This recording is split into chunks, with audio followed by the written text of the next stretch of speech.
वो पेरी खिलंदो यो मुझे मथा अने रोवांदो बते तो माण्हू ने लॻा पेरी खिलंदो यो मुझे मथा अने रोवांदो बते तो माण्हू ने लॻा कॾहिं पाण खे कहिड़ो धक मथां लॻो हाणे रोवांदो बते पाए कारो वॻो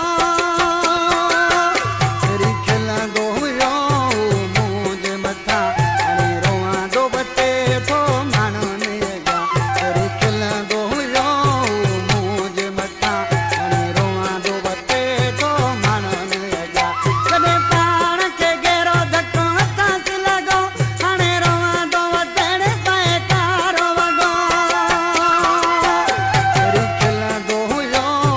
मुझे मथा अने रोवांदो बते तो माण्हू ने लॻा पेरी खिलंदो यो मुझे मथा अने रोवांदो बते तो माण्हू ने लॻा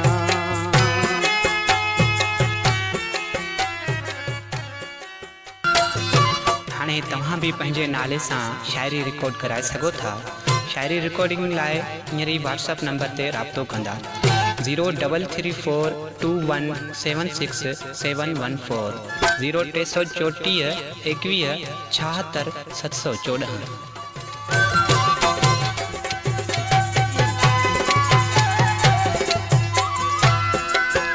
घणी कोशिश कई ध्यान ज़ाहिर पर सूर ने अची वॼाइस दर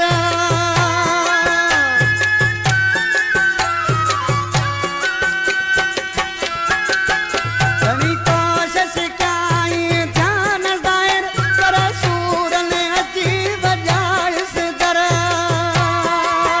सॼो बाह में ॿधल तसकारो सॻो सॼो रोवांदो वटे पाए कारो वॻो पेरी खिलंदो हुयो मुझे मथां सॼो रोवांदो वटे तो माण्हू ने लॻा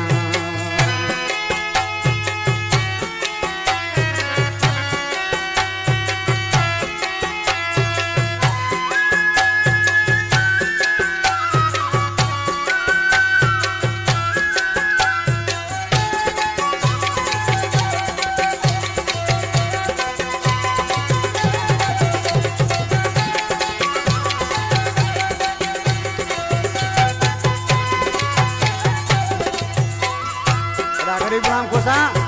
अञा सब्र कर अञा किथे ॻाल्हि आहे छा थो चए अञा जुदाईअ में सदमा ॾिसंदो पण भितिन में बि टकर हणंदो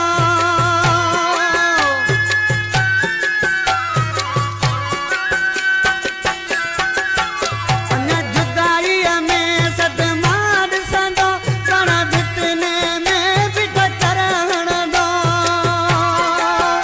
ओ गरन जे चवण ते आहे लॻो ऐं रोवांदो वटे पाए कारो वॻो पेरी खिलंदो हुयो मुझे मथां ऐं रोवांदो वटे तो माण्हू ने लॻा